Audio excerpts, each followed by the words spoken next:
Hi mga kalafang! For today's video, magluluto serye muna tayo. Siyempre, ang lulutuin ko is ampalaya na may itlog, o diba? Tapos ayan, tamang tanggal lang ako dyan ng buto ng ampalaya. Tapos ayan, hiniwa-hiwa ko, hiwa ko na yan dyan, ayan o, diba? Mabilis ang hiwa ko lang dyan. Char, o pak, o may slow motion pang pagkahiwa. Tapos ayan, tamang hiwa lang ng ampalaya, o diba? Tapos yun, siyempre, dahil hindi tayo kumakain ng ampalaya, siyempre, lulutuin natin yan, o diba?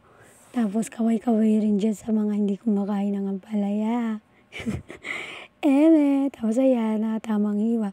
Tapos kung hiwaan dyan yung ampalaya, hiniwa ko na rin tong kamatis. Actually, 3 kamatis itong linagay ko para masarap, o diba?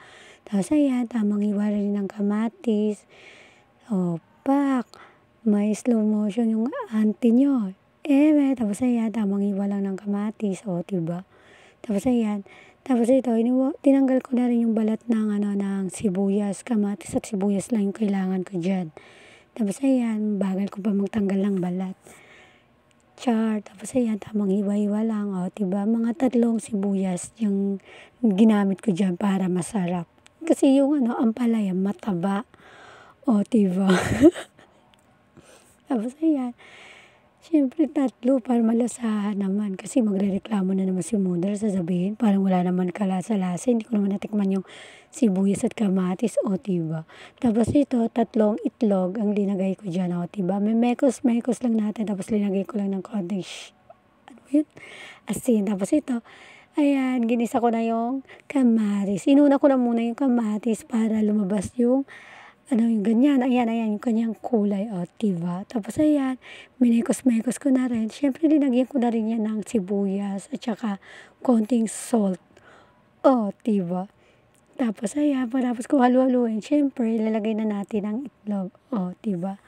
Tapos ayan, mimekos-mekos lang natin. Tapos ayan, mimekos-mekos lang natin, o diba?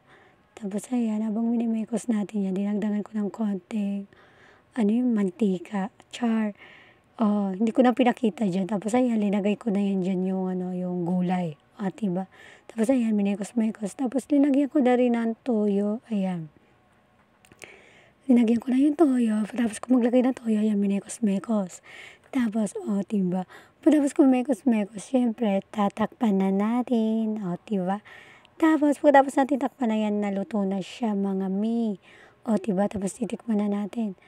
Tapos, may slow motion na naman. Tapos, ayan, syempre, dahil natabangan ako, dinagdagan ko ulit ng salt, o diba? Tapos, ayan, may mekos-mekos na natin, o diba?